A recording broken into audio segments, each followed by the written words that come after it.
મહાદેવ મિત્રો, તમારું સ્વાગત છે અમારા નવા વ્લોગમાં। તો આજે અમે અમારા ગામના શ્રી સ્વયંભૂ કડિયા હનુમાન દાદાના દર્શન કરવા તમને લઈ જઈએ। તો ચલો આપણે જઈએ। અહીંયા દર વર્ષે કાર્તક માસમાં આ રીતના શણગારવામાં આવે છે અને કાર્તક માસના દર શનિવારે અહીં આગળ ખૂબ સરસ મેળો ઉજવાય છે। અહીંયાનો એક ઇતિહાસ પણ છે। સ્થાનિક લોકવાયકા મુજબ 900 વર્ષ પહેલાં દાદાના સ્વયંભૂ પ્રગટ થયા અને ત્યારથી લોકોની આસ્થા જોડાયેલી છે। દર કાર્તક માસના શનિવારે આ મંદિરે હજારો ભક્તો ઉમટે છે।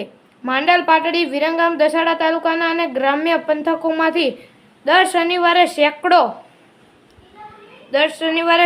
ભક્તો દાદાને શીશ ઝુકાવે છે। ખાસ કરીને કાર્તક માસના શનિવારે પોતાના ઘરેથી દાદાના દ્વાર સુધી ચાલીને પગપાળા આવવાનો ખૂબ જ મહિમા છે। માંડલ, વિરંગામ સહિત શહેરોમાંથી લોકો કાર્તક માસના ચારેય શનિવાર ચાલીને અહીં આગળ આવે છે અને છેલ્લા શનિવારે તો અહીં માનવ મહેરામણ ઉમટે છે।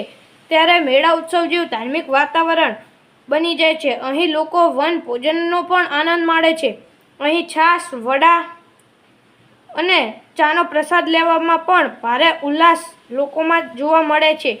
કડિયા હનુમાનજીએ અનેક ભક્તોની મનોકામના પૂર્ણ કરી છે, તેથી પરચાધારી હનુમાનજી તરીકે પણ ઓળખાય છે। અહીંયાનો આવો ઇતિહાસ છે। તો હવે તમને આ વડ દેખાતો હશે। આ વડ 30 વર્ષ જૂનો છે અને કાર્તક માસના દર શનિવારે લોકો અહીંયા આગળ વડા, છાશ અને ચાનો પ્રસાદ માણે છે। મને આશા છે કે તમને આ અમારો વ્લોગ ગમ્યો હશે। જો ગમ્યો હોય તો લાઈક, સબસ્ક્રાઈબ અને શેર